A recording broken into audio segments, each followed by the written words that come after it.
How many discounts does USAA Auto Insurance offer? Too many to say here.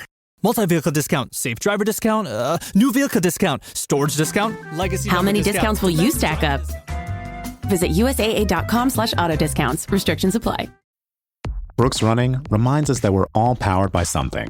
Whether it's the me-time energy of a run after a day at the office, the electrifying energy of your first marathon, or the infectious energy of a group run with your friends.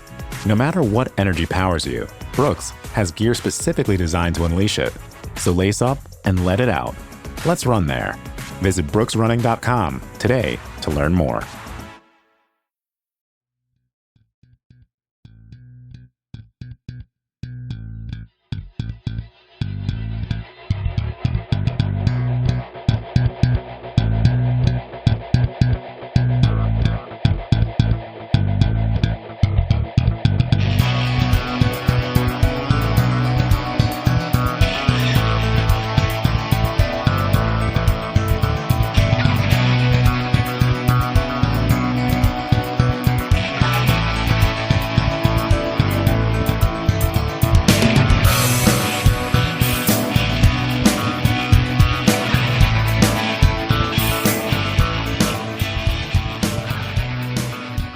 And welcome back to the Boundary Corner podcast, along with my partners, Brian Siegler, Shelton Moss, and Jonathan Talley. I am Curtis Wilson, and this episode is brought to you by Dr. Jeremy Counts at the Main Street Pharmacy in Blacksburg, your friendly neighborhood pharmacy, 301 South Main Street in Blacksburg. Boys, it happened to me a few minutes ago. Evening, LeVar, my power's flickering, which means I might lose internet service, so y'all better be on your P's and Q's already on that shit. We gonna hold it down. We gonna hold it down. Lose it too. You might lose it too. Weather acting crazy here. It's a November rain here, and that is the best '90s ballad, Treadmill Horse. I know you're out there listening tonight. That is the best '90s ballad. At least the ones you listed. At least the ones you listed. We can go. So how's everybody doing? It's Tuesday. It's been raining all day, man. I've been. This is my one and only day of work this week, so. You worked one day. I worked one day. I was working from home today, pretty much making sure that there weren't any fires that needed putting out. Since it was just, I think, one other person on our team that was kind of hanging in there. So, just there to provide backup and, make sure nothing goes crazy. All right, Sheldon. What about you? Thankfully, nothing went crazy. So, Sheldon, what about you? I see you're still in Charlotte. You in Charlotte for the holidays? Yeah, so I'm in North Carolina for the holidays. Going to go to my family house and my cousin's house in Apex, North Carolina. So still staying in the Tar Heel State, but going to enjoy the weekend. And then I'll be in Tampa, Florida this Saturday for the Charlotte football game they're playing down at South Florida. So going to go see Raymond James Stadium, home of the Tampa Bay Buccaneers. Looking forward to it. Go find the pirate ship. Go find the pirate ship. Tally, what about you, man? How's the day been? Been pretty good, man. It's Thanksgiving week. Time to eat, drink, be merry, all of that stuff. Find you some good moonshine. You may need it. We don't know who you're rooting for. I don't know who you're betting on, but moonshine will make it much better. I was telling Tally before we got on, Curtis, that tomorrow night is the drunkest night of the year in the United States of America. It is. More people drink on the day before Thanksgiving than any other night of the year. So very true. Get ready. Get like Tally said, get you some moonshine, get you something nice and nice to keep you warm. Maybe we should have pivoted to tomorrow night. We could have got drunk. Yeah. Let's do it again. I can get drunk tonight because I'm not working tomorrow, but I'm working tomorrow. We already got the phone call work a little while. You can leave a little bit early. 1:32, you could kind of just start heading on out the building. Yeah. So yeah. All right, lot to unload tonight, y'all. Obviously, Hokies lose, as Brian said, the closest blowout ever, 35-28 against the Wolfpack on Saturday afternoon. So we're gonna definitely be talking about that. We're definitely gonna tell the truth Tuesday. We are also going to be breaking down UVA, a little hate week here. A lot of hate pouring out. A lot of hate started with their fucking loudmouth quarterback on Saturday afternoon. That better be in every fucking locker room with that defense. Everybody's. Put a little thing. But let's flip news and notes before we kick over to Tell the Truth Tuesday. I want to start with hoops and let's talk about men's basketball. They down Wofford just the other night by, I believe, 20 plus. I saw bits and pieces of that game. They shot well. What a shocker. Boise tomorrow or Thanksgiving night, and then Auburn looming next week. I'm going to kick it to all of y'all. If the Hokies go blank, they will have a good season over the next two. In those games? In those two games. It's so hard to say in basketball because that doesn't matter until conference play starts. Like, that's where you figure out who your team is. So, if we had to put something on it, 1-1. Okay. Even if they go 0-2, I don't think it defines the season.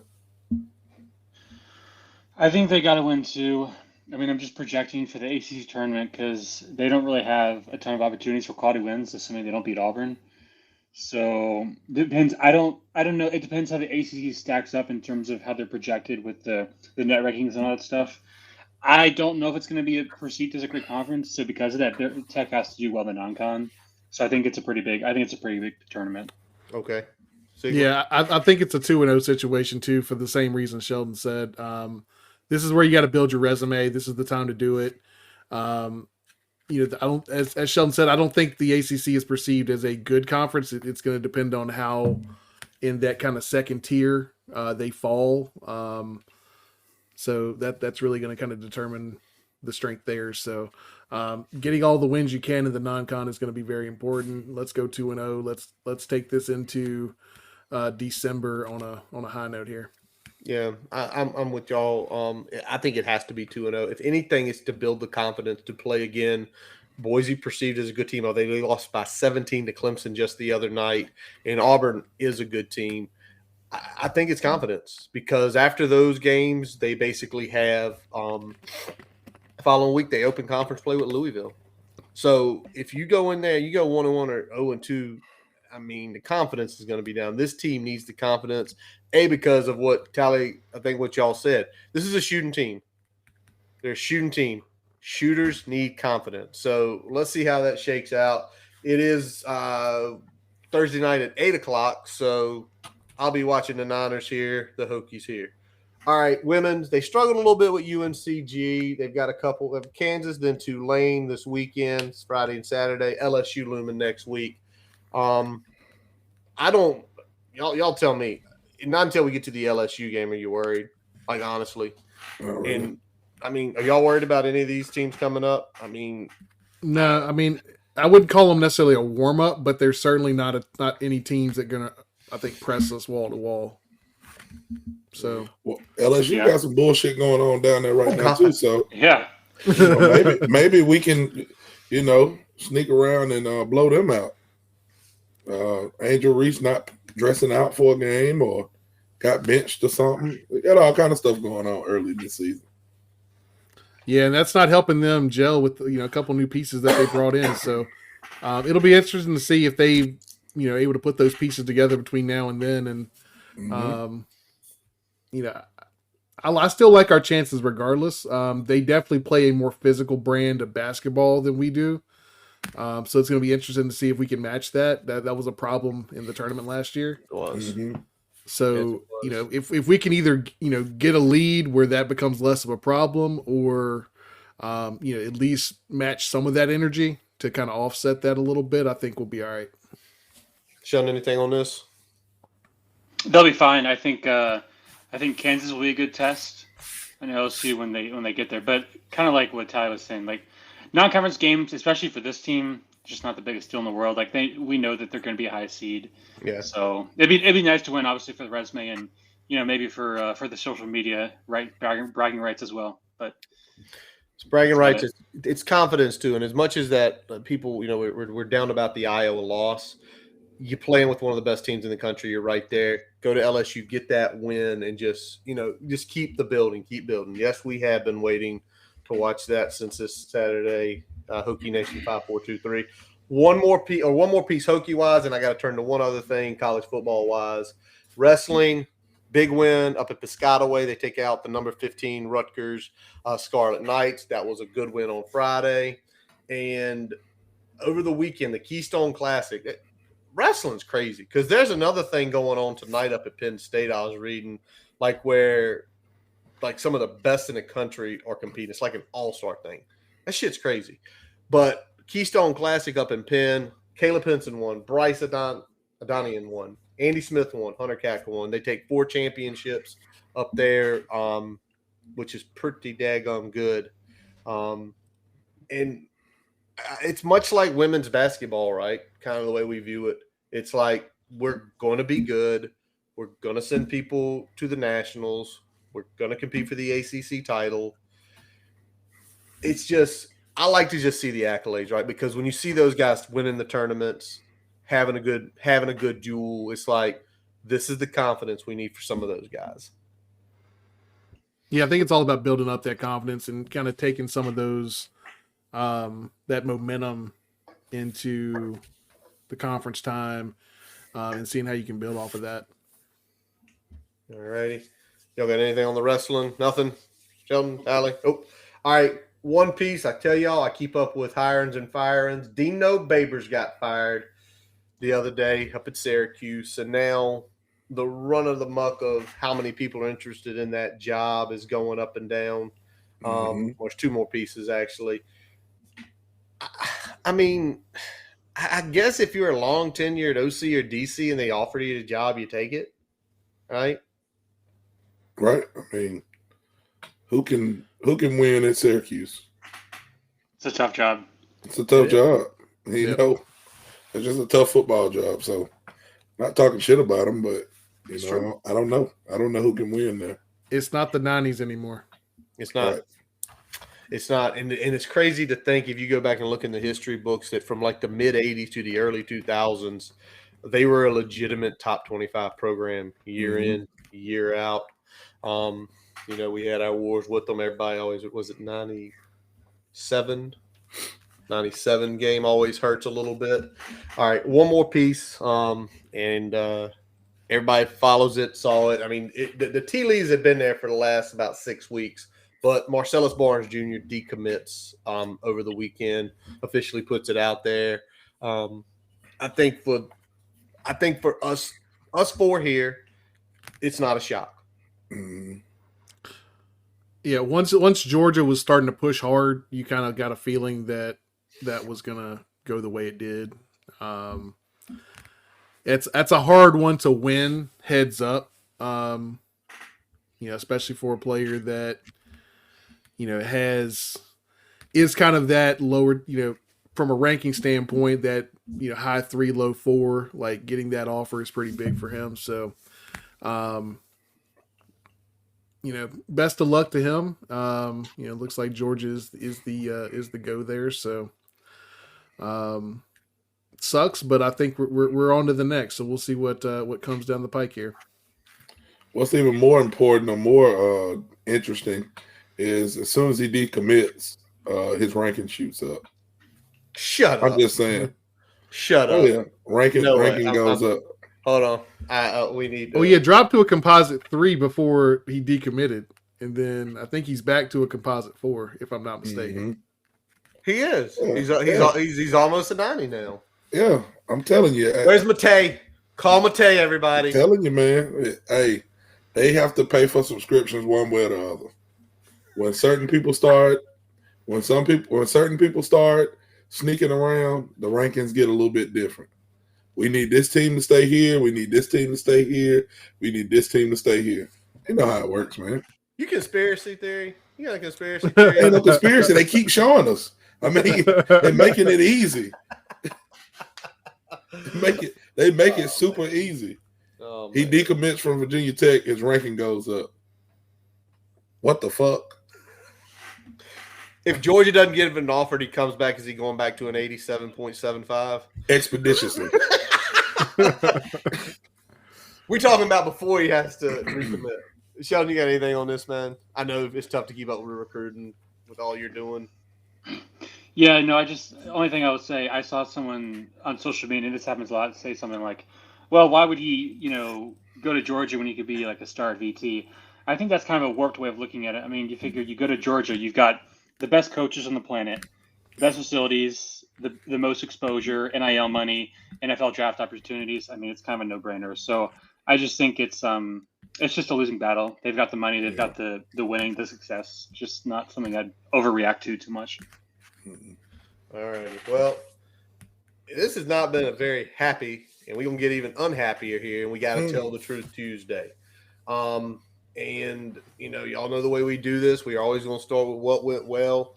And I'll fire this one right out. The boys didn't quit the whole game. No, we were down 21 and fight all the way. What else y'all got? Anything else y'all noticed before we jump on the offensive, defensive sides of the ball, just kind of in general about this game? Excuse me. Drone can throw the ball. I mean, oh yeah, home run. I don't know if he's developed into that, but he definitely can throw it. So I was told earlier in the season that he was struggling. He was struggling throwing the deep pass. So I'm just saying he's progressed if that's what the case is. Well, for sure. I mean, you take a look at what he did. I mean, those home run pass plays, he is, every time you see him take those, he puts them in the right spots. And knock on wood, damn it, he is not an underthrower on a deep shot. He's not. He puts it over their head, and that's why you've seen so many drops he put it right here. Hokie Nation putting you up here. He drops the dime, or it's going to be slightly out of reach. That's the one good thing. Brian, anything else that impressed you with the offense or anything like that on Saturday? I mean, I'd say his patience more than anything, waiting for those routes to develop and come open and trusting the pass pro was going to give him enough time against that pass rush. There were a lot of times where, things had to develop on the back end for some of those big plays to happen. So you had some patience there, was able to deliver accurate balls consistently. And we were able to move the rock once we kind of got into that catch-up mode, unfortunately, which is kind of, not the game plan we had out the gate, obviously. Yeah, and we're going to get into the game plan out of the gate. Can I say another thing? XTB is fast. Yeah, he's very fast. I mean, and that was such a great pivot play at that point in time in the game because, and I'm going to mention this in a little while here, but when we ran that play to the boundary side, I mean, everybody from NC State flowed. And when that thing came back, they did not see that coming. They did not see that coming at all. Sheldon, anything on offense you can think of that went well in your eyes, watching it, reading over data, anything? I mean, I think it was a hard game to analyze because the box score stats, in my opinion, kind of softened up what, we kind of saw on the field. Obviously, Tech couldn't get the run game going, so they had to kind of play from behind. And once NC State got that 3-touchdown lead, they kind of went into a little bit of a shell, turtled up, so to speak. And that's when the passing kind of opened up. So I don't know if it was just them playing prevent. Obviously, I liked what I saw in the fourth quarter from Jones, the passing game. I liked how they had some big plays and they struck back when NC State scored touchdowns. But I just don't know. It's hard because I don't know how NC State would have played differently if they had only had a 1-touchdown lead rather than a 3-touchdown lead. That's fair. Mm-hmm. All righty. Now let's go to defensive side of the ball because I will be honest with y'all. The way I watched this game was very awkward. Followed on my phone the first half. Unfortunately, most of the third quarter, I had to listen to NC State radio calls. And Robert and I was calling a perfect game, y'all. I heard that like 6 times. I had to turn the radio off twice because I got sick to my stomach. Luckily, about the time I hit Chase City, Brian, the exit there, thank God I picked up Bill and Mike the rest of the drive home. But and then I came home and I watched the game, and on defense, nothing was right. Like the play calls were bad. They were out of position. They looked lost. Do y'all have anything defensively? Honestly, Delane hit somebody hard. Yeah, yeah, he did. I mean, trying to find something. It was tough, right? We never really got into a groove defensively. Like they had us on our heels most of the game, and I mean, you know, in the second half, I mean, obviously they kind of went a little more conservative. That was the only time we looked like anything. But again, that was more a product of their game plan than it was anything that we did significantly well. Right. So that was the most, you know, that was disappointing. And I mean, I can't really think of anything that I saw that really stood out to me that's like, yeah, that was good. I mean, D-line play was all right. That's it. But it wasn't spectacular. And then what was happening on the back end, it needed to be spectacular, and it wasn't. All right, well, let's just jump to it. Let's go to what went bad. And I'm going to start with defense. And Sheldon, I don't know if you were able to pull this, but were you able to find what Wolfpack's normal success rate is versus what it was Saturday? Yeah, so coming to the game, it was around 39%, which ranked 96. This game is about 46%. So plus 7% increase, kind of pretty significant in the context of success rates. I think average is around like 40%, something like that. But there was also a big discrepancy in terms of standard downs or passing downs. So obviously standard downs, like your first and tens, where you could either run or pass the ball. NC State 54% there. On passing downs, they're only about half as successful. So basically, whenever Tech did not force NC State into an obvious passing situation, that's when they really struggled. And that's kind of what I know Brian and I mentioned in our preview is like, you got to get them into passing downs. And when they did, it worked, but they just couldn't do it enough. All right. Brian, what else? Tally, what else? One of y'all speak up. What else did y'all see that went bad in your eyes? Because obviously we just had a moment of silence up there because not that much went good. I mean, Concepcion cooked us a bunch of times, man. You know, some of it was on those passing downs. Some of it was in the run game. Some of it was just those quick screens. So, I mean, he did a little bit of everything, and pretty much all of it hurt us at different parts of the game. Yeah. He did whatever he wanted to do.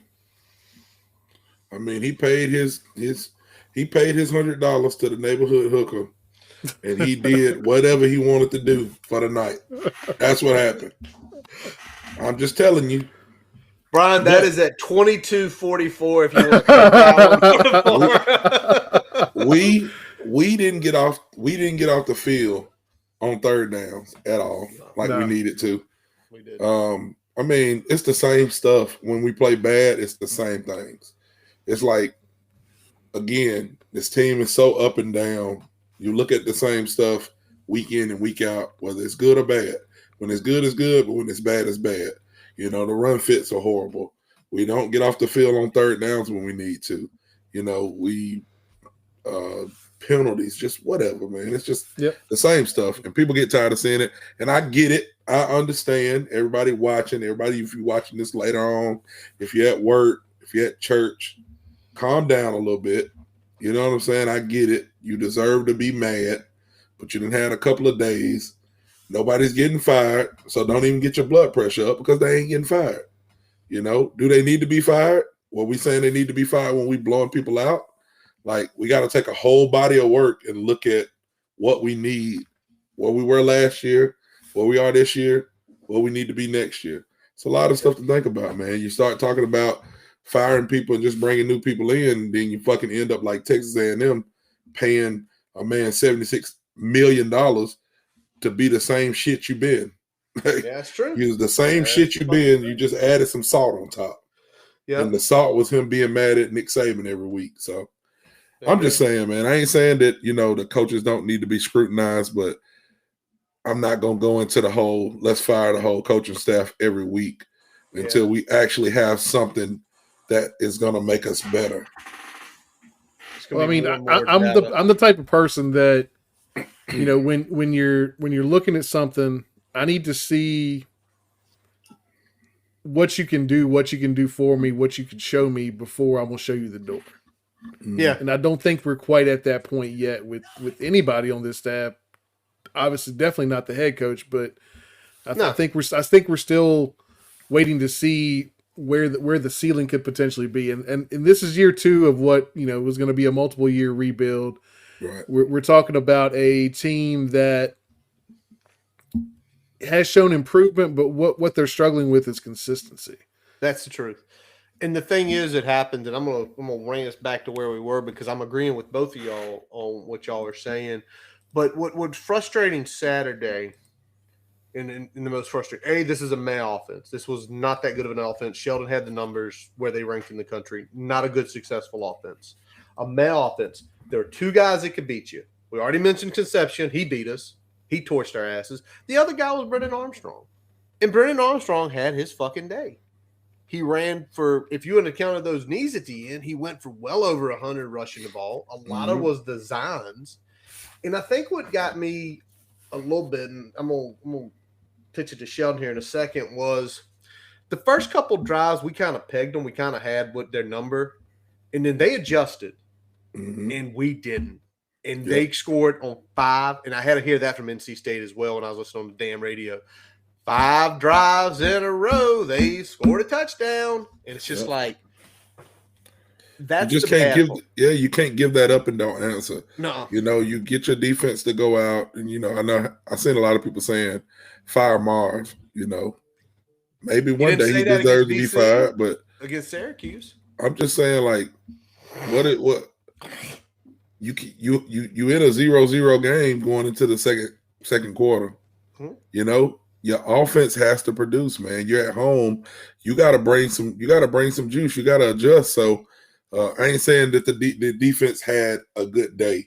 I'm just saying it's a collective effort to suck. Yeah. And that's what we did.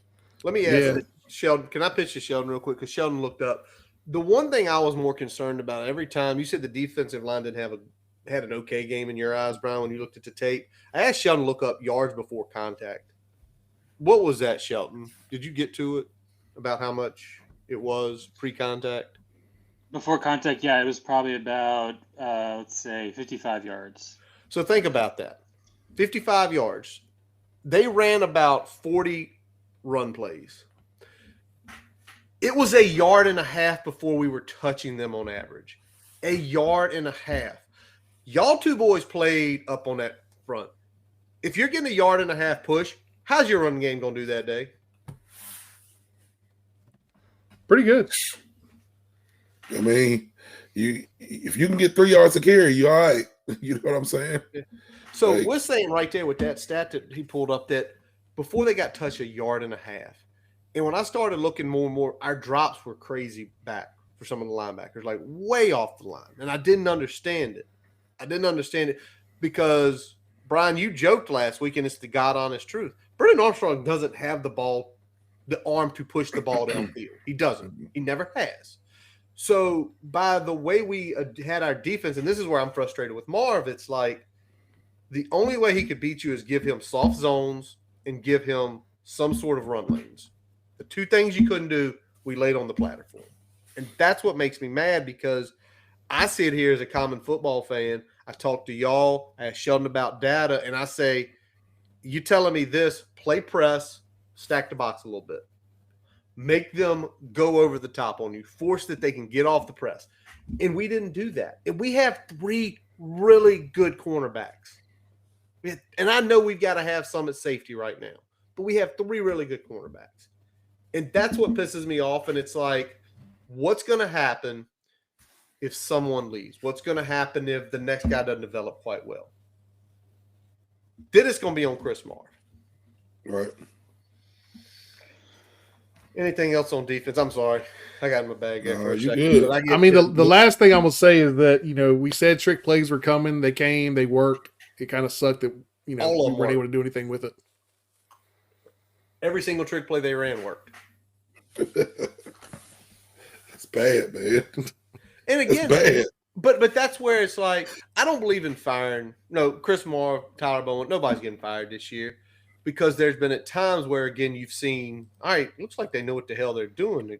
Good calls. And some people say, well, that's against lesser competition. Tally, I go back to what you said earlier this year. You were talking about lose by a lot, lose by a little, win by a little, start winning by more. Mm-hmm. The scenario this year is lose to the best 3 teams in the conference, beat up on the bottom of the conference, and not win by 3 points, win by 4 points, beat up the bottom of the conference. Right. So, Yep. Yeah, I mean the weird thing is that with the ACC, there really hasn't been a measuring stick. It's either been, not playing UNC and not playing a couple other teams like that, Georgia Tech, Miami. There hasn't been a lot of middle tier teams on our schedule. It's either been bottom 5 or top 3. Right. So, and we're getting another bottom 5 this week. So, right. It's been really hard to get a barometer of where exactly this team is. We know we're not a bad team, but we don't know how decent of a team we are. Right. Sheldon, anything else on the defense before we wrap this up? Yeah, so I was having a conversation with one of my coaching buddies who knows a ton about scheme, and I trust his opinion. And I think basically what he laid out to me was when you look at the linebacker play for Virginia Tech, you see the same issues with regards to force and spill and lever over and over and over again from the same players. And so I think it's reasonable to question if this is a coaching problem, given that it keeps happening over and over again. Mm-hmm. But what he also said was, and I agree with this, I think that whole linebacker room needs a makeover. I don't think those guys have the instincts. We're playing a bunch of converted safeties. Now, if we get some studs coming in next year and we still have the same problems, then it's definitely a coaching issue. But I would like to see a Marv coach team that has guys with instincts and a good feel for that position. Yeah, because when you look at the conference, man, and no disrespect to our guys, but I think they're working hard. But like Sheldon said, I mean, we got a lot of converted safeties in the linebackers. You know what I mean? And converted wide receivers. When you look at a linebacker, Virginia has a true freshman linebacker. Cam Robinson is a linebacker. Peyton Wilson is a linebacker. Yep. You know what I'm saying? Like, it is much different to have somebody like that playing linebacker than even to have Kelly Lawson. And I think Kelly Lawson's a good player, but as good as he may be for us, there's still a drop-off from a top linebacker. We just don't have that play yet. Alan Tinsdale, hey, man, time to be a family man. Join us. Come on the podcast. Put you some earphones on. You don't got to go out there and get beat up no more. It's over. Come on up in here. And I think what's being reflected here before we move over to the offensive side of the ball is that linebacker position, it's instincts. Most guys who play that position don't move. You were a linebacker mostly all of your life. That's it. Because what it takes to be that, it is a certain skill set. What Tally's saying is, can we just get him Andrew Tapapuaka at middle linebacker and name a will? You don't have to name the best will we've had, but name a solid will. Can he do good? So, yeah. By the way, the only player we see having good games on the linebacking core is Jenkins. And why? Why you want to know, in my opinion? Because the star is a true hybrid safety linebacker. Right. Keonta was a safety. It's more of his wheelhouse. All right, let's go to the offensive side of the ball. Anybody that wants to answer this question, why did it take so long for us to open passing game downfield? Why? Because it worked. Go ahead, Brian. I was just going to say, I feel like, we talk about this a lot on here, that we're a little late with the pivots in scrapping the game plan, moving away from the script, all that stuff. After your first 2 drives of not having success, you need to mix it up. You need to do something different. You need to go to something different. You don't wait till you're down 14 before you start, dialing stuff up, because that's what happened. Yes, we went down there. We got a big play to XTB on that reverse after the big kickoff return, got it back to a touchdown, but then we didn't see the ball for like the next 10 minutes because they had a long drive, scored before half, came out, scored again to open the half on like a 7-minute drive. Yeah. So, I mean, it was a long time before we saw the ball again, and we were down 21 by the time we did. Yep. What you got, Tally? I mean, similar to what we talked about, in some of the other games. It's like the coaching staff looks at the team and they go, yeah, this is going to be a rough one for us. Let's see what happens. And, we'll go from there, pick our spots and things. Like when you play in a team and I know we were favorites, but North Carolina State was the better team to me. 100%. I mean, we essentially had the home hook. I mean, it was a pick 'em. Yeah, it was a pick 'em. Yep. To me, it's like when you look at stuff like that, you got to come out swinging, man. You know what I'm saying? You got to take some shots. You got to hope some good stuff happens. You got to send some people. You got to blitz some people. And if they beat you, they beat you. You're losing anyway, when you're playing the top team. So I think Curtis said before we got on, when you get young coordinators, they're like super conservative or they're super like risky. Yep.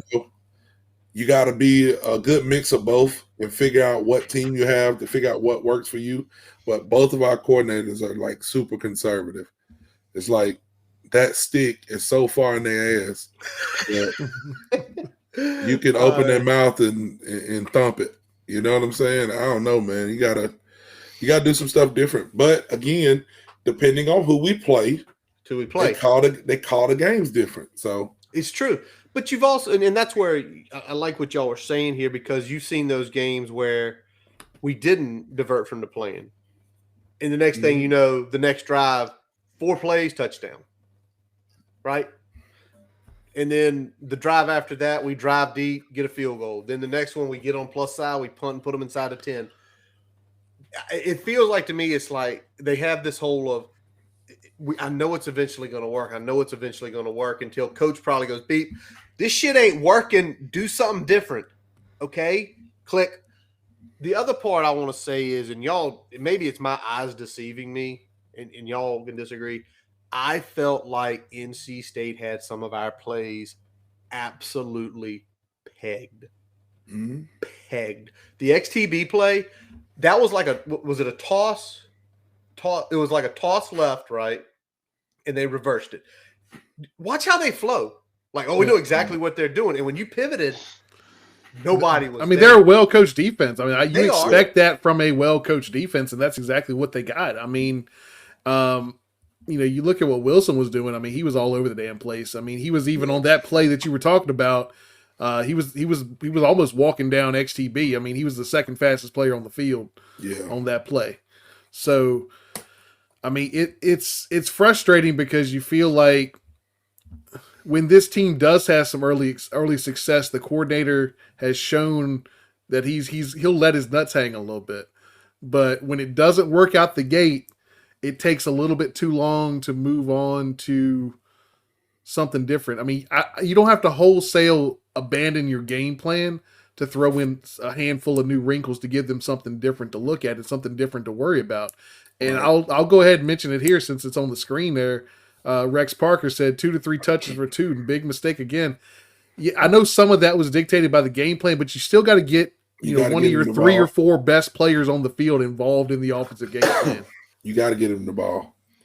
If it's nothing but just for him to have some confidence for the next game, you got to get him the ball. You got to attempt to get involved. Sheldon, let me ask this, though, because it wasn't a huge sample size, but how bad were the run grades for the offensive line? Yeah, so we can go through obviously, we didn't run much, like you said. Parker Clements was the best, actually, surprisingly enough, at 68. And then around average, you got Braylon Moore around 63. Xavier Chaplin's 60. So those are the passing grades. And then below that, Brody Meadows was not great at 50.5. And then last was Caden Moore at about 50. So kind of some up and down there. Mm-hmm. Right. I thought it was going to be a lot worse, but maybe that small sample size saved them. But we again, it's the up and downs. And I had someone reach out to me and it's like, got to make a change. And I was like, and I made the point on the offensive line. You have 3 freshmen getting massive playtime, right? Massive. You have a guy switching positions. And I know we've mentioned this before, y'all. Y'all have heard this from us before. And there are 2 guys that at best should be your depth pieces, not frontline starters. Mm-hmm. That's just the truth. And now that they are much older, it's like if we do not I will be disappointed in this staff if we do not go out and get at least one. I'd prefer two offensive linemen in the portal once it opens up in December. Yeah, you need to, but I get what you're saying. You need to. We need to. All right. Excuse me, y'all. Don't die, man. Don't die. Not on air. I don't know what happened there. Woo! All right, so anything happened Saturday y'all were not prepared for. I'll kick it over to Siegler first. I'd say just our general inability to stop that offense consistently. I thought we would have no problem, especially in the passing game, kind of slowing them down a little bit, and they kind of did whatever they want to most of the game until they got into that protect the lead type offense there in the late third, early fourth quarter. All right, Tally, what about you? Brendan Armstrong turning into Cam Newton. Well, we had him looking like just letting him fall forward, do what he want, do backflips, put his hand in his ass, throw it in the air. He just did whatever he wanted to do. Our defense, nobody hit nobody. I mean, it's just a bad showing. We just, I guess to sum it up, we didn't quit, which is good. Well, we talked about it in the beginning, but I don't feel like we had fight. I don't feel like we had the fight that we normally have. It's like we were defeated as soon as they punched us in the mouth. Peyton Wilson was talking shit. You didn't have too many people saying nothing back. It's just, oh shit, he good. We can't fuck with him.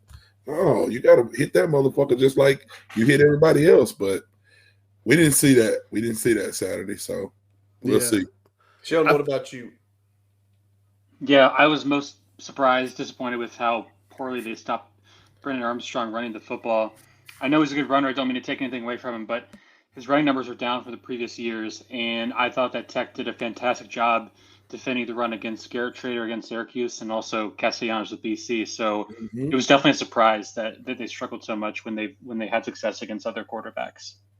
Brian, what you got? You had something to lay on top of the tally there. Yeah, I was just I was frustrated in general with we said it at the open, like that was the closest blowout I've ever seen. It was. Yeah. And it was frustrating because, like Tally said, we got punched in the mouth early, and it took us way too long to take that shit seriously. Yeah.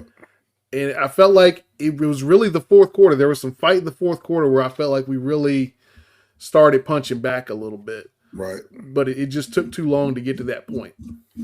And I'm gonna go with Andretti nailed it here because that is coaching. Yeah.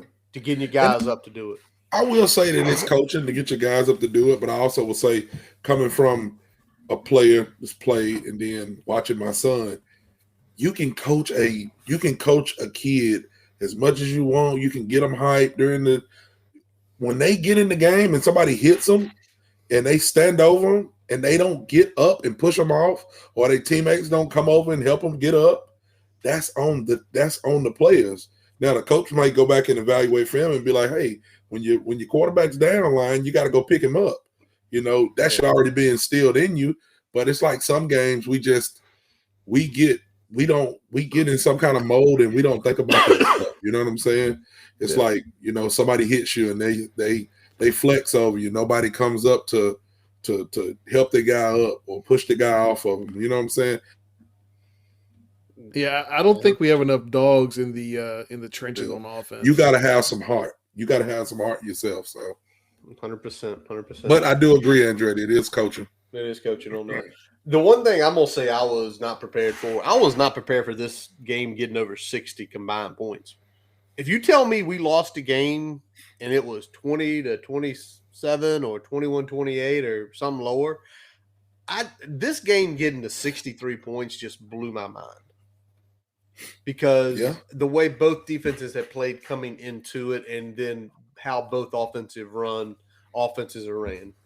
All right, y'all, it's only 1 week left, so what can we do better?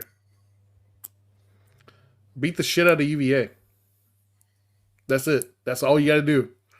You got one more game in front of you for a chance to play a bowl game against your rival at Lane Stadium North. There is no damn excuse. to drop this one. This is not a good football team. We're about to talk about them after we get back from the break here. Go handle your business. Yeah, it's rivalry week.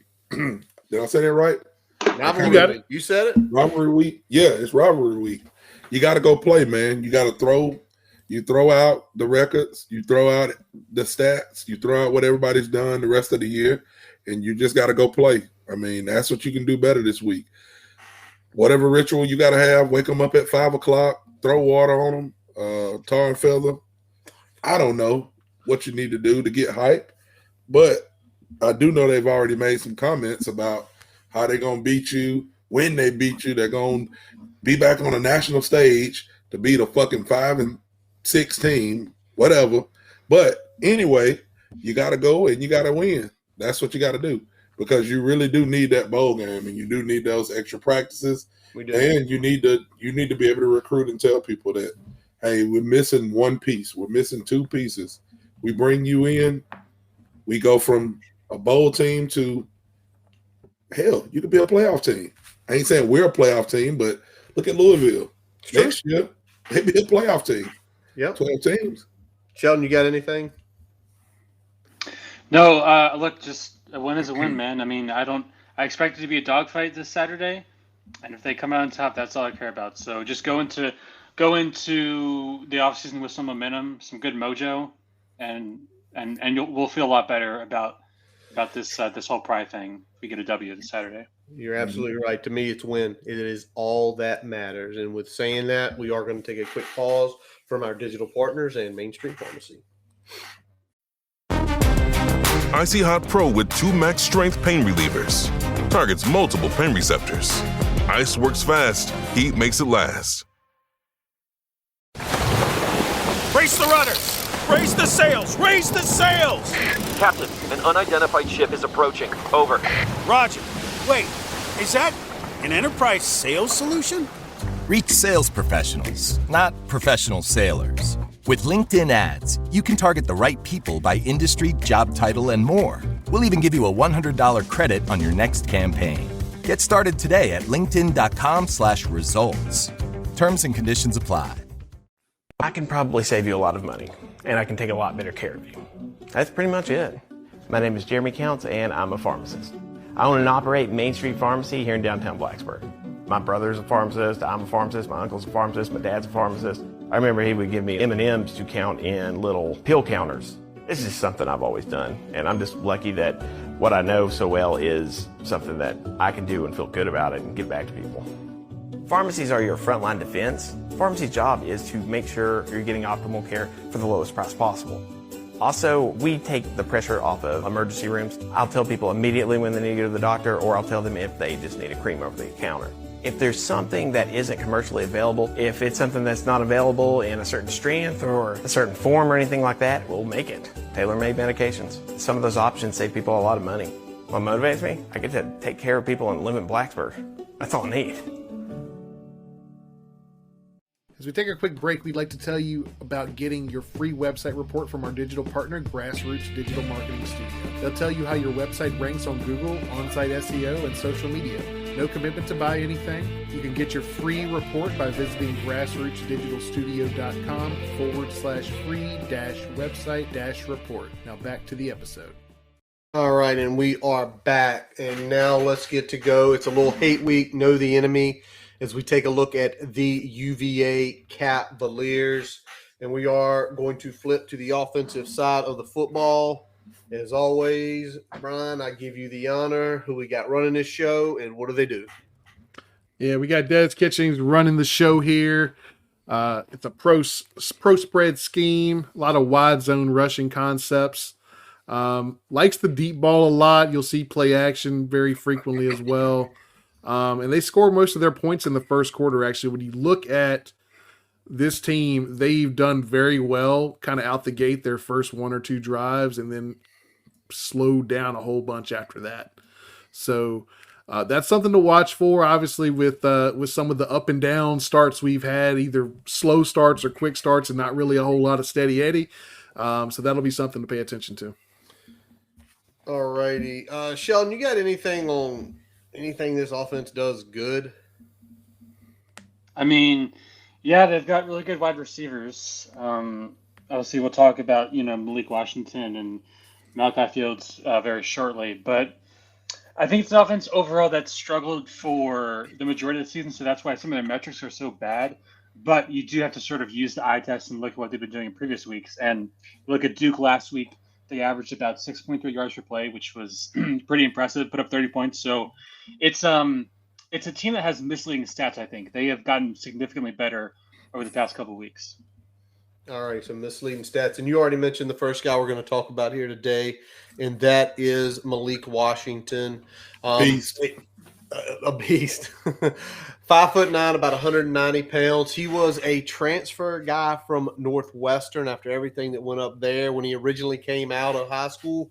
Parkview High School, Lilburn, Georgia, class of 2019. He was ranked at an 86.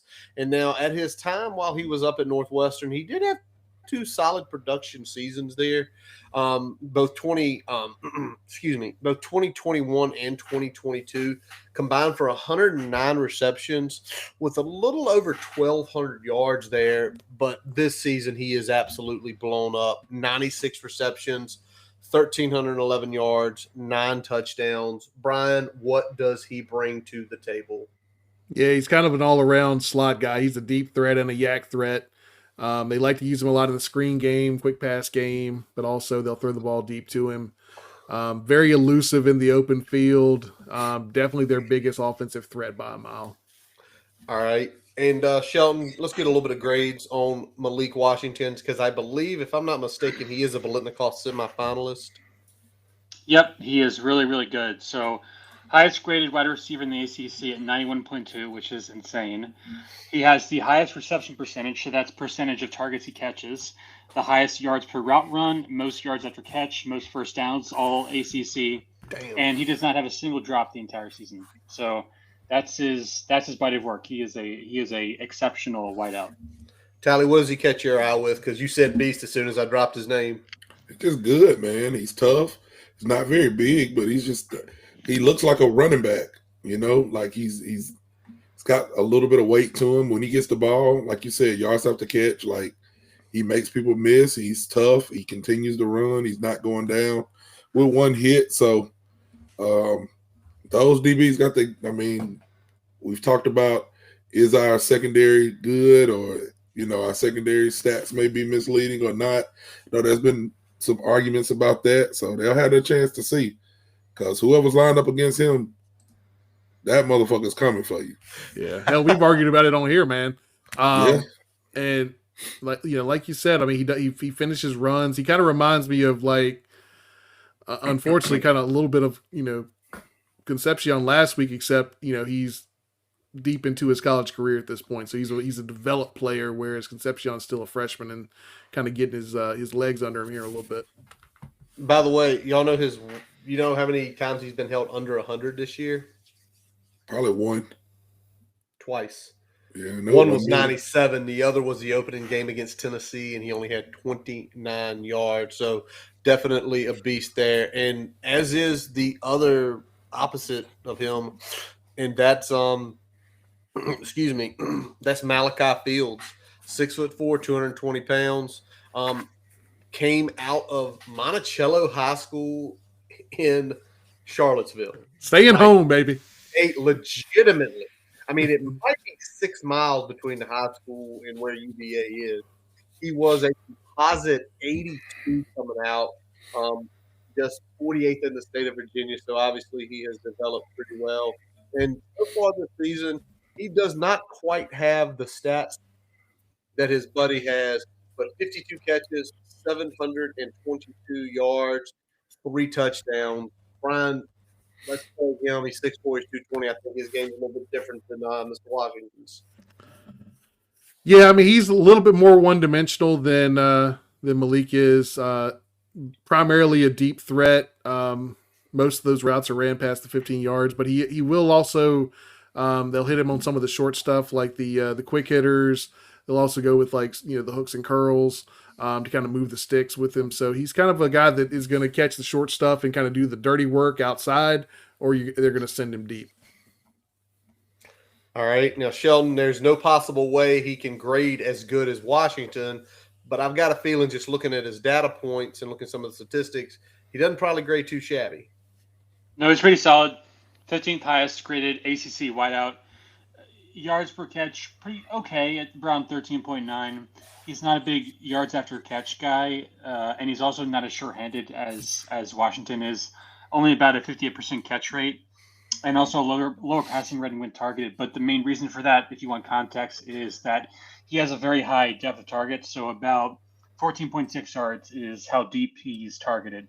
So obviously more deep balls, obviously harder to catch. So that kind of explains the context of the numbers, but still a very good pass catcher.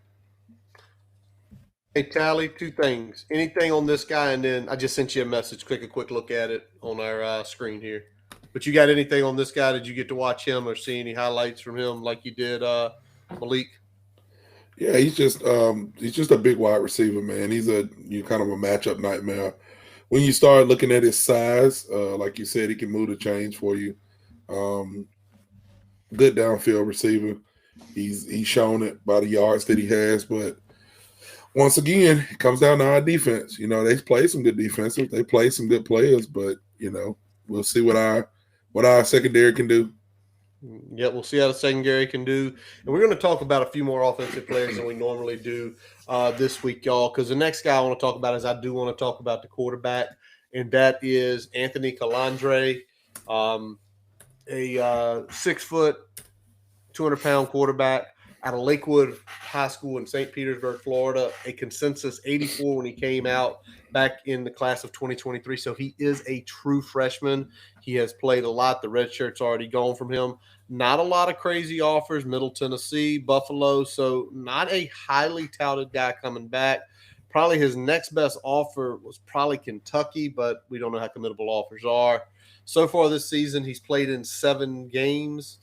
And in those 7 games, we have 1,715 yards at about 62% completion percentage, 11 touchdowns, 8 interceptions, also 2 fumbles lost. Brian, what's he showing on the tape there? Yeah, he's kind of a pass-first dual threat guy. He's got enough wiggle to be dangerous, but he's not like elite in that category. Great accuracy on deep balls. That's what he likes to throw the most. Really good at maneuvering in the pocket to buy time. Just average to mid, when it comes to reading in the intermediate area of the defense, especially over the middle. Generally looking to drive the ball downfield or check it down. He's not hitting a lot of those intermediate targets consistently. And he will throw some picks, as you alluded to there with the 11-8 ratio. He'll let the ball go to the defense some, so that's an opportunity we have to get some turnovers and get some points on the board. All righty.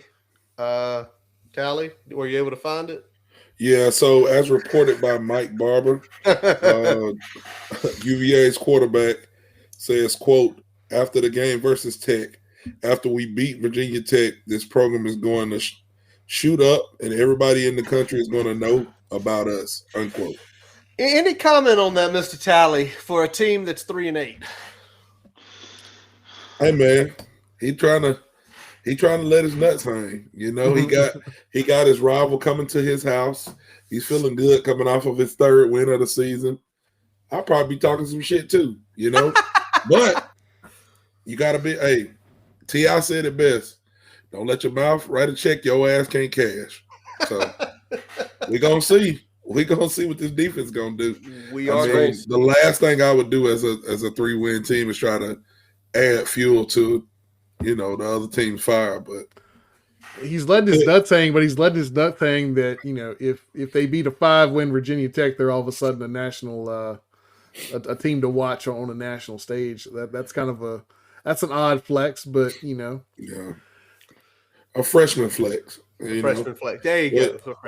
Yeah. What? I got in trouble with one of those against Bridgewater too. So back in the day, so I'm not gonna get down on him too much. All right. Sheldon, anything on Calandre that you noticed stat-wise, anything like that? He really struggles a lot when he's blitz. I also found in terms of average time to throw about 2.7 seconds, which is middle of the pack. He's very good when he has at least 2.5 seconds to throw, which is where the PFF makes the cutoff. but struggles a lot with less than 2.5 seconds. Now, some of those splits can be, not exactly what you think. Sometimes a guy might have a better passer rating when he has less time to throw, because if that's what the offense demands, you get the ball out quickly. But in UVA's case, they need more time to throw because they are a little bit more reliant on deep balls. And obviously those routes take longer to develop. So when he has at least 2.5 seconds, about 17 yards, average depth of target, and when he has less than 2.5 seconds to throw, he's thrown 4 interceptions. So bottom line, and we'll talk about this in our keys to the game, get to the quarterback. 100% get to the quarterback. All right, we're going to talk about one more guy here, Brian. We're going to talk about Kobe Pace, running back, 5'10", 215 pounds, Cedartown, Georgia. Came out 247 as a 3-star, one of the top 35 running backs in the country when he came out last year. Again, this is another true freshman in this case. And if you take a look at his sort of profile recruiting, he went to Clemson first. He was in Clemson, as a transfer. So he is a third-year player here. Had a lot of good offers coming out of high school. I'm seeing on here Auburn. We're seeing Duke. We're seeing some interest from Georgia Tech, Michigan, Nebraska, NC State. So he was definitely one of those players that a lot of people pegged. And so far this season, solid season so far. Well, maybe not solid. Kind of light below. 368 yards, only 1 touchdown, less than 3.5 per carry. And Brian, you've already mentioned a little bit about him earlier, but let's just break it down. Yeah, man, much like your boy, he hits the hole hard, runs through arm tackles. He finishes the run strong. He's not as effective outside the tackles as he is between the tackles. I think Curtis is freezing up on us here again there, so we caught a little bit of this before we went live, so right. Ignore the awkward freeze frame here. But Pace is not a home run threat. He's not a guy that's going to get a ton of yards as he's running there. He's more of a guy that's going to kind of get those gashes here and there, move the sticks, get that kind of good 5 or 6 yards on first down. But he's not a guy that's going to be a home run threat. But the way they are able to hit the home run threat through the passing game, he's really a good complement for what they're doing right now. And I'll just kind of go ahead and pivot since Curtis is MIA here. Let's go ahead and talk about the offensive line, because that's always what we are. We are an offensive line podcast here, so we got to talk about the offensive line. And overall, this is a bad unit, guys. It's really hard to even say what they struggle with the most when I look at it on tape.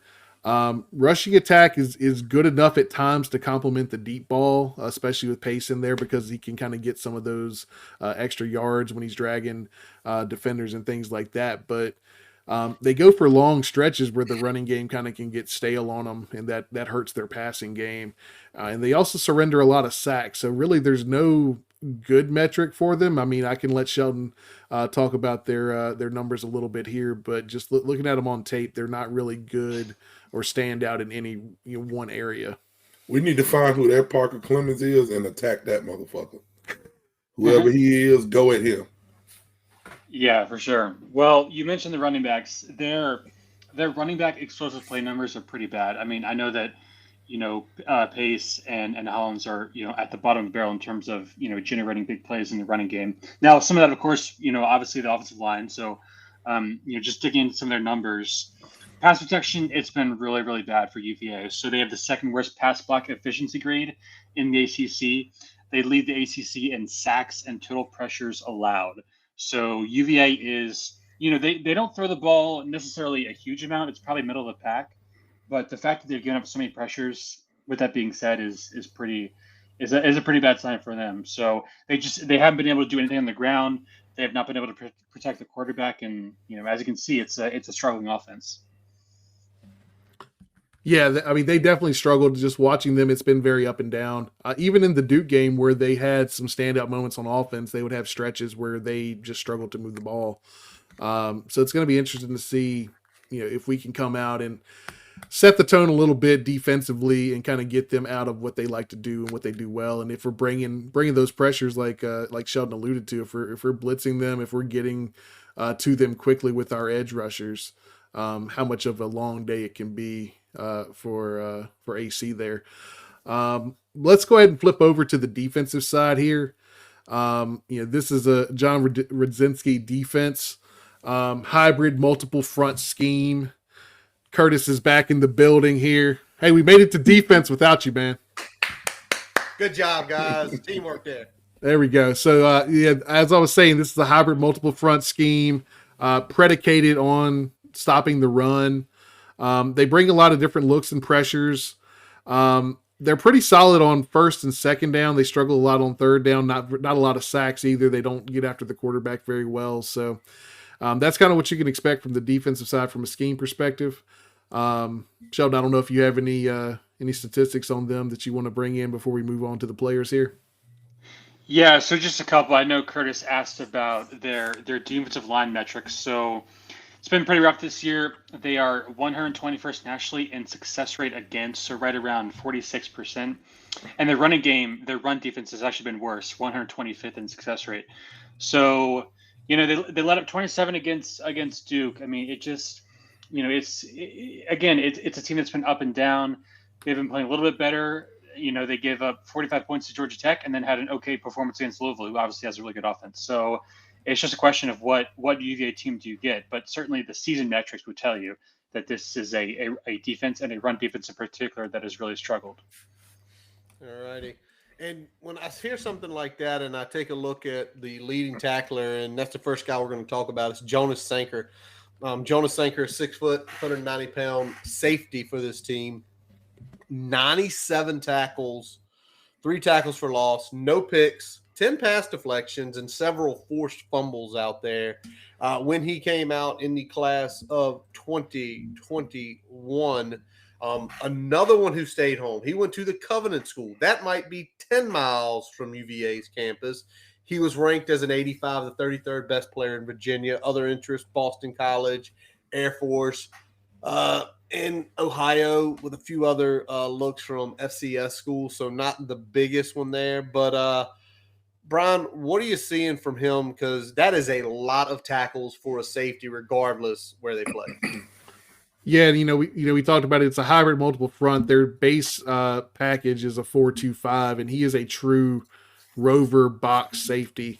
He's in the box a lot. They like to bring him on run blitzes and in obvious passing situations, so they'll blitz him, first through third down there.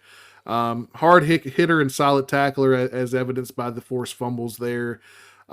He can get turned around in zone coverage, though they don't use him a ton in that capacity. But I mean, he's really the defensive player that kind of pops off for them when you watch the tape, because he's a little bit of. He's all over the place. And he's making some plays. Yeah, he'll come up and hit you. You better hit him. Don't shy away from the contact. You got to start early and often. You got to go at him, and you got to not be scared. So, exactly, yeah. He's definitely somebody that if you can hit him back a little bit, you can kind of take his game back to him and put him on his heels. Mm-hmm. All righty. So again, it's what Callie has said several times, what Brian mentioned, what we've all talked about. Don't let him set the tone. He comes and hits up, throw the shoulder into him, let him come down with you and talk the shit as he goes down. All righty. So let's talk about the defensive line next, as we already heard from Shelton. Has been some issues there, but one guy that kind of stood out to me was Aaron Fuamui. Class of 2018, was an 84 when he came out. He is from Kapolei High School in Kapolei, Hawaii. He is a long, long way from home, but he is a big boy, 6'2", 302 pounds. And so far this year, so far for his career, solid career so far at UVA, has been there now 6 years. Last 2 years combining for 62 tackles, 12 tackles for loss, 5 sacks. This year, not quite the campaign of the last 2 years. Only 30 tackles, no sacks, 6.5 tackles for loss. But one interesting piece, 3 pass deflections, which is pretty high on this team. Tells me he likes to get those hands up. Brian, what are we seeing with Aaron? Yeah, he's going to play that 3 technique in their base package. Slide to a 4-4-eye when they're showing those 3-man fronts, which they'll do on occasion. Probably their strongest run defender overall. Good with his hands and sheds blocks pretty well there in the trenches.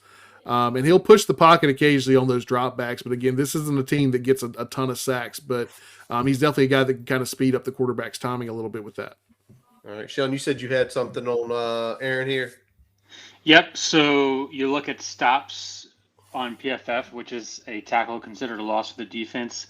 Famui is third in ACC with 19 stops in the season. So his grades aren't quite as high, but he's gonna make a lot of big tackles. All righty, Tally, anything you notice on tape with him, or anything you notice just reading about him, or? We played them every year. We're kind of familiar with their players and how they play. He's been there for a while, and he does his job. Not super flashy, but kind of like Brian says, he's good against the run. He sheds blockers good. Offensive line got to do some work, man. You gotta give us some yards. If they give Tootin some room, he'll make this defense pay. But they gotta go get it. Yeah, big thing is getting a good first step, getting your hands on him, making sure he's not getting your hands down, getting like a quick swim or a rip without significant contact, because that's really where he makes his hay, is using those hands and kind of getting away from that blocker real quick in the snap. So if you can get on him, engage him a little bit, that'll slow up what he does best. All righty. Well, let's look at one more piece on the defense here, and let's take a look at the linebacker room. Got a number of guys to choose from. I went with the guy that's a little bit closer to Virginia Tech than the other ones, and that was James Jackson, the 6'3", 225-pound linebacker. I believe he is the will on this team. 84 when he came out in 2021, went to North Cross High School in Roanoke. I think we're all familiar with that one. And right now, having a really good junior season, redshirt sophomore season, however you want to say it. 76 tackles, 4 for loss, 1 pick, 1 sack, 3 pass deflected as well. Brian, what are we seeing with James Jackson?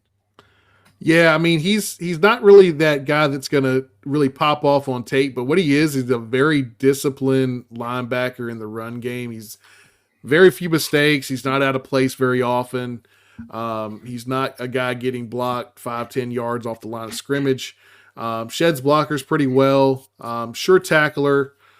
Solid when he's in zone responsibilities. He does lack some athleticism for coverage, especially in those man-to-man situations. But he's kind of one of those guys that's just, fundamentals and discipline are pretty good, so he ends up making a ton of plays. All righty. Tally, anything on him? I know, Tally, you mentioned Robinson, right? Yeah, Cam Robinson. Yeah, I know we didn't have him down, but, recruiting battle that we lost to UVA, and he's a freshman linebacker he's a good player. I think he's got a couple of sacks on the season. A couple of picks on the season. I don't know about his sacks, but if you watch him play, he's just sideline to sideline, man. Of course, he's a freshman, so he's not going to be quite as a handful as Peyton Wilson was, but he's a good linebacker. His time there, if he stays at UVA, he'll do some good stuff there because he's a good ball player. Yeah, he's got great athleticism, and he's still learning to play the position at this level. So he's sometimes out of place. He's sometimes not doing everything you want him to do, but he does it fast. He does it at 100 miles per hour, and he looks the part. He doesn't look out of place out there. So that's big for a true freshman. All righty. Boys, let's click it over and let's talk about the Hokie keys to this game. Brian, you got your name up here first, so I'm going to let you kick it off. What do we have to do to have success in this game? I know it's a broken record, but we need a fast start on both sides. And I'm talking about at least a touchdown advantage after the first quarter. I said it at the open. They score a lot of points on their first 2 drives. Probably like 30% or something of their scoring has come on their first 2 drives of the game. So it's a pretty high percentage. If we can slow them down out the gate and we can get a score or 2 ourselves, I'll feel really good about the way the game will go after that. All righty. Sheldon, what you got? Got to get to the quarterback. Got to make Calandra uncomfortable and bring him down. Like I said, UVA is a team that relies on deep throws. And when Calandria has time to throw, he is very effective. So we need to get APR cooking. I need more from him. I have not seen as much as I would like over the past few games. So So get him going and get some sacks. That's going to be big. And outside of that, just bring pressure. Trust your cornerbacks. I think they're going to hold up well in man coverage, and I think VT is going to have to outscore UVA this weekend. Tally, what about you? Time of possession and don't turn the ball over. Do not turn the ball over. You win the game. All righty. I'm gonna go with this one right here. He says don't turn the ball over, force turnovers. This team is one of the worst in the country. They are 116th. They have 18 turnovers this year total. 18. That's a lot. That's almost 2 a game. I think we can get at least 1 pick because I think there's going to be situations because if you look at the data, they also give up a lot of sacks. They've given up, let me look at the numbers here, 37 sacks this year. They've given up a ton of tackles for loss. We're going to put them in bad situations. Calandri's going to throw at least 1 pick. I think 2, we could probably run away with the game. But if we only get 1, it's going to be tight, and I can definitely foresee 1 based on how he plays. Also, he likes to talk shit, so he's probably going to challenge somebody and get his ass burnt.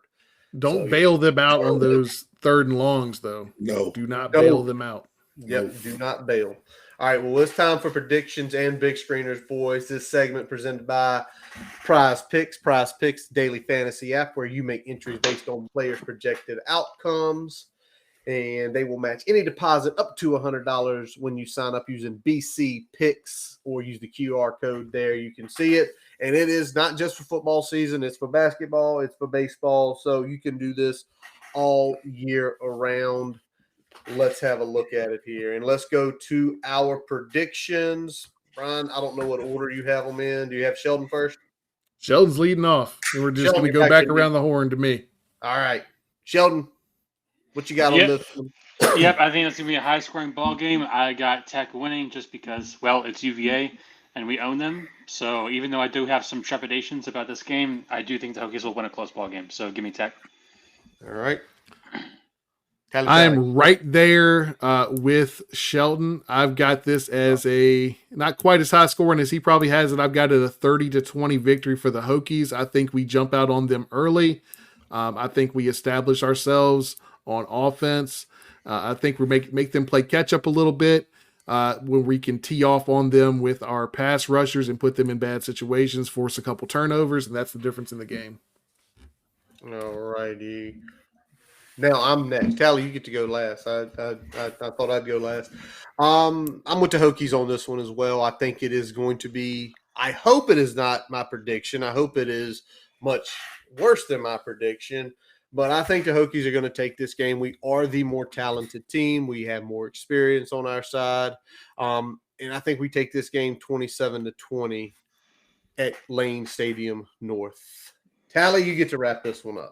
Yeah, I'm gonna go Virginia Tech. I'm gonna go VT on this one. I had been fading the Hokies. Didn't work last week. I was hoping we'd get a win when I picked North Carolina State, but I honestly think we win this game. Even my prediction before the season started, when I went through and you picking teams and stuff, I kind of felt like it would come down to us going there and having to get a win to be bowl eligible. And I just think that it's time. This is what we need to do. And again, with the quarterback adding a little bit more fuel to the fire, I think that I think we go and get the win. I don't have a prediction just yet, but I think we get the win. Yeah. And I think it's this, and I think it's not only this podcast, but I think his team, I think the coaches, and I think this fan base need that bowl. I think it's a mental thing. There are a lot of people that are screaming, not a successful season, bad season. If we, you look at the steps and all that.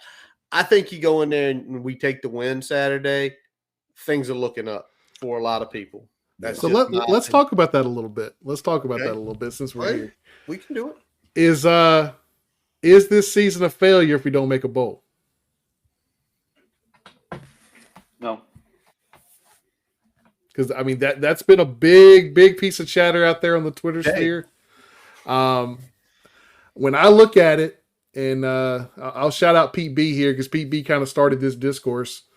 When we look at whether it's a failure or success, I think it's a little more nuanced than that because I think I've seen enough building blocks where I am comfortable with what we're working with. So I would not call this season a failure, but it would certainly be a disappointment to not make a bowl and not make a bowl by losing to your in-state rival that on paper should not beat you. So it would be a disappointment, but not a absolute failure in my eyes. Tally? Yeah, I wouldn't say it'd be a failure just because of, like Brian said, some of the building blocks that we found. I feel like we found some wide receivers. We found some stud quarterback. We found a stud running back. Depending on how that goes into next year, knowing what we got, but we've evaluated some good talent and brought in some good talent. So I wouldn't say that the season is a failure compared to what we did last year, but it would be disappointing to not go in and win this game because of the nature of the game. It's a road game. We haven't produced well on the road. Blah blah blah blah blah blah. We can go into all that, but I wouldn't say it's a failure. I think, Brian, the way you put it, it's the game Saturday. If we don't win, it's losing a battle. It's not losing the war, because the way the war looks like is we're taking those, like you said, building blocks. We're taking steps forward. We're evaluating talent. We're able to bring people in. And Tally, you've mentioned a couple times, especially regardless of our record, it's you go on the trail and say, we only brought, and I was saying beforehand, Drones, Tootin, Lane, Felton, and APR on the defensive side. No knock to Canteen. I think the secondary would have been just as solid without him. We brought in a handful of players, and we have went from getting shit on, playing bad for multiple weeks, looking terrible last year until the last week of the season, to blowing teams out, being competitive in other games. 3 of the 6 losses we have right now are to teams that are a combined, if I can get the math right here, 29-5 or 28-5. That's 3 of our losses. 28-5 is their record. Think about that. So, and 2 of those losses that are on the other side were the teams you hold that because we need to get the liquor flowing to have that conversation. The liquor will be flowing to have. We're not ready for that one. We're going to save that one for December 22nd. Mark your calendars. Evan Williams, mark your calendars. December 20. Evan Williams up top there. Moonshine below me. 4-finger scotches and whatever Shelton's going to drink that night. All right, whatever you're going to drink that night, because you let it all hang loose. All right. Well, guess what? We got other games to pick here because it is rivalry week, and to me, this is the week that makes college football. Right? We were going through throwing games out there that we were looking at, and this is the week that makes college football because crazy shit happens this week. And it's fun to pick up even when the teams aren't necessarily on the same trajectory record-wise. You damn right. You damn right it is. All right. Tally, you got the first one. What is your pick for this week? What did I have? Who did I have? Did I have Ole Miss and the Egg Bowl? Yeah, the Egg Bowl. Yeah, you be Thanksgiving Day eating you some turkey and dressing. Gotta have the cranberry sauce. I don't know if y'all do giblet gravy. Put all that on there. Have your nice plate. Watch the Egg Bowl. But I'm gonna take Ole Miss in that game. Mississippi State just fired their coach. I think Ole Miss is the better team. All righty. Who's the next one behind there? Shelton, who you got on this game? Mississippi State breaking a new head coach. Give me Ole Miss. I think Kiffin's going to have those boys ready to play. All right. Brian, who are you taking? I'm chasing this one with Ole Miss as well, man. When you get a new coach in there, it's going to go one or two ways. You're either going to overplay your hand or you're going to just come out there and put a dud out there. I feel like this has dud written all over it, so give me Ole Miss. All righty. So a couple things before I announce my selection here. The game is in Starkville. So if you got multiple TVs, put it on the one that you ain't got the sound on unless you want to hear cowbells all night. That's one. 2, Mississippi State is 1 win away from being bowl eligible. 1 win.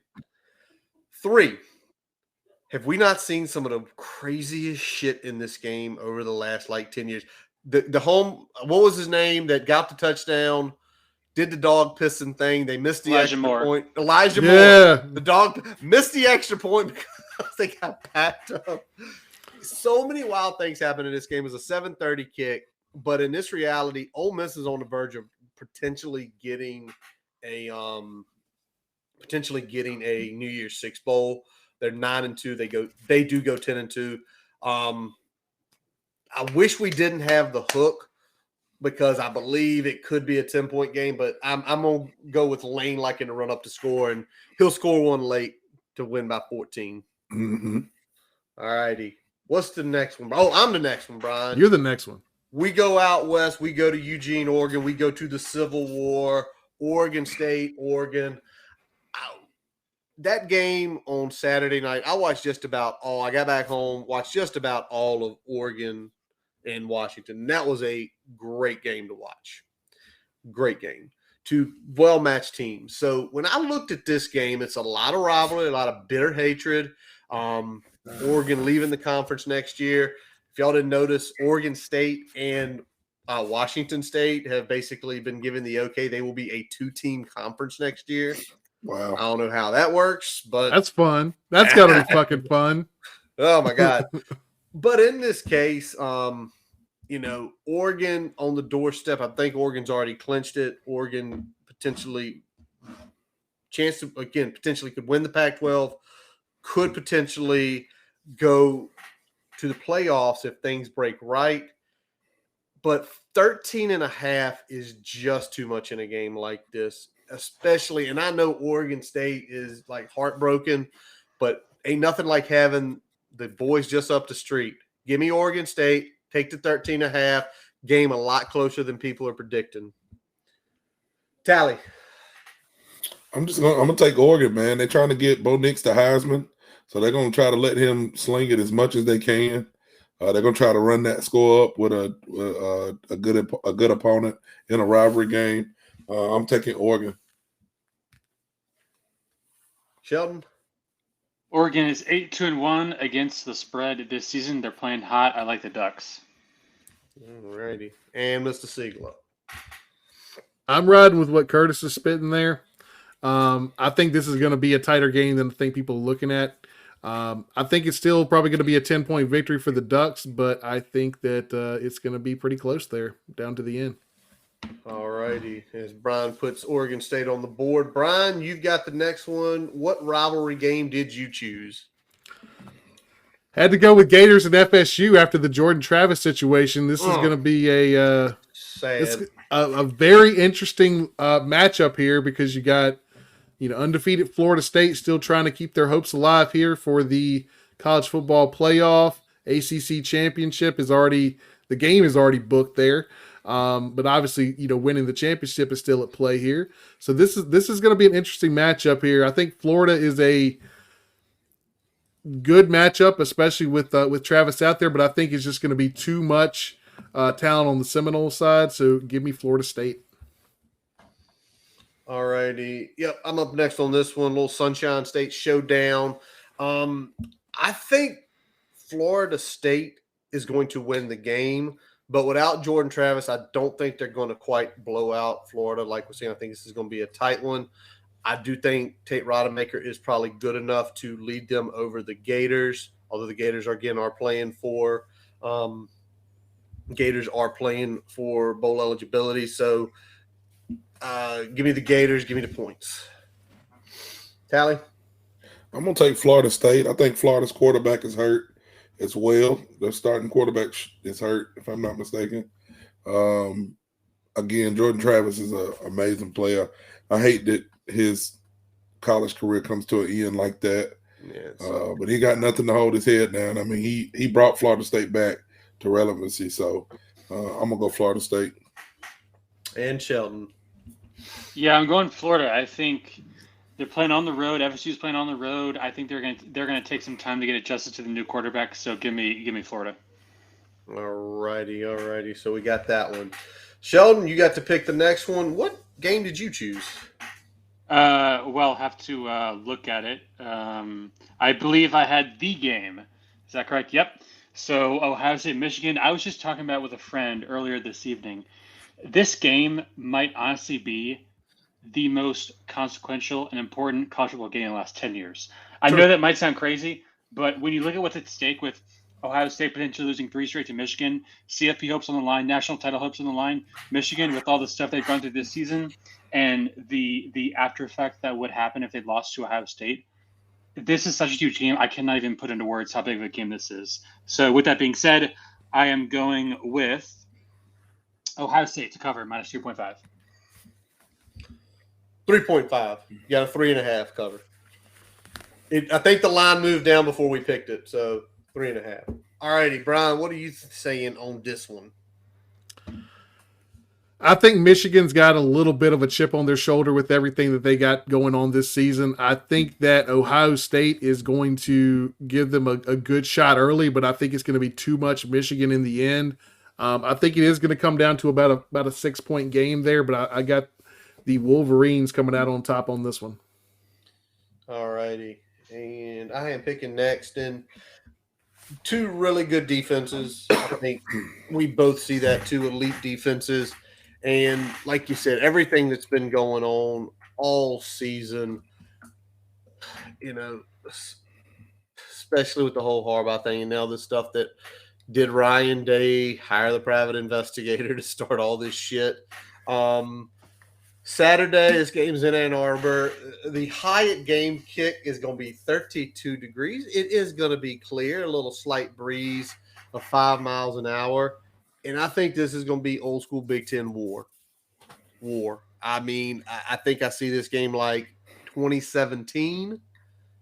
And I think Michigan is going to win this game, potentially on a last second like field goal. But that hook, give me Ohio State. Ohio State covers. Give me Michigan. They got coaches up there crying like Harbaugh dead. I mean, you can't lose when you got that much emotion, can you? Shoot, give me Michigan. All righty. Brian, what did we pick for the last? Because these are some great rivalries. Commonwealth Cup up top, Egg Bowl, Civil War, Sunshine Showdown, the game. What's our last one? Iron Bowl, baby. Tally, we did that for you. That's a good one. We did it for you. That's going to dictate about 2 weeks for me. if that Crimson and White team lose, there's going to be a lot of wives in the hospital. Oh, shit. With black eyes and busted lips. Hit with bill bottles and all types of shit. Brian, that was it. How many TVs are going to have to get purchased? 35. I can't remember my man that's on TikTok, the old dude. I think his name is Willie. Go look up Alabama fan Willie on TikTok, and you gonna see what Alabama fans feel about Auburn and how they act. All righty. Well, let's pick the game now. Bama is laying 14.5 points. Auburn lost to the Jerry Kill-led New Mexico State Lobos. I think he's Jerry Kill truthers. 9-3. We're out there. Great job by him. Why didn't we just hire him to be the offensive coordinator back in 2019? Shit. All right. Brian, who you got in this one? After that performance last week by Auburn, I'm leaning Bama on this one. I think it's about 17 is going to be the final. Alabama's playing as good as I've seen them play here this year. Obviously, they had a rough September, but they really turned it around, got their legs under them in October, and have really last 3 or 4 weeks have been playing some really good football. So I'm going to take Bama here.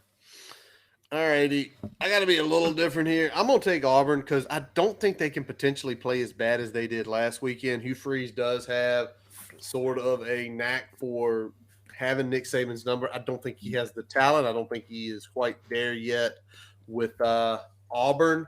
But I just because how Bama plays this year, and I know they've scored more over the last few weeks, I think I can take 14.5. I'll probably be sitting here on Saturday afternoon, hopefully enjoying, 56-0 on this TV and watching the end of the Bama game over here with it being like a 14-point win, 13-point win for Bama.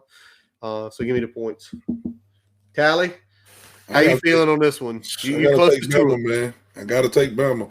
They're just clicking at the right time right now. Hugh Freeze has got some work to do as far as putting some people in place. His quarterback position is where he's got to get a little bit better. But I will say, like Curtis said, he has a knack for beating Nick Saban. He knows how to beat Saban. I just don't think he's going to do it this week. Am I on an island by myself, Shelton? Yes. I'll take Bama. I feel like they've gotten better every week, and for some reason, people just don't really talk about them because teams like Washington, Oregon, and Michigan are sort of the hot topics. But they've just, if you look at what they've done since the USF game, they've been really, really good. So yeah. I take Bama to roll. All right, he says Bama roll. All righty. So Brian, Tally, Sheldon, has anything broken since we started an hour and 34 minutes ago? We can go ahead and announce that next Tuesday we will have Pete B on air with us, joining us to break down whatever happens at UVA this week and to talk a little championship week. Peter B from 2D. Awesome. Good to hear that. Glad we got confirmation up on that. Well, boys, y'all got anything else tonight before we wrap it up? We better fucking win. I'm going to tell you that right now. Andretti going to lose his mind if we lose. Andretti will be in his feelings. I love Andretti because Andretti gets on the live stream feed and he gets his points out there 30, 40, 50 minutes before we even go on air. I love that. Andretti be ready. He sets the tone, man. He been holding this shit since Saturday. He's trying to get it out. Gotta get it out. He's like, it's Tuesday. I'm putting it out there right now. I don't care. He knows we'll get to it. He knows we'll get to it. Andretti, we got to go to a game next year, man. You got to let us know what game you're going to. We got to get there. Got to. All right, fellas, that is wrap up this episode of the Boundary Corner podcast, brought to you by Main Street Pharmacy in Blacksburg. I'm Curtis Wilson. I'm Brian Siegler. Jonathan Talley. And I am Shelton Moss. Visit our website, boundarycornerbt.com, to listen to all of our episodes. Check the merchandise shop out while you're there. Yep, there it is right there. You can purchase one of those. Follow us, Twitter, Facebook, Instagram. Subscribe to our YouTube. Thank y'all very much out there. We cracked 300 YouTube subscribers last week, kind of a goal we had set for ourselves, and we have now hit it. We also are on all podcast sources you can think of: Spotify, Amazon, Apple Podcasts. Jason Long plays us in, plays us out. JasonLongMusic.com, where you can find all of his music, Apple, Spotify, his YouTube and Facebook accounts.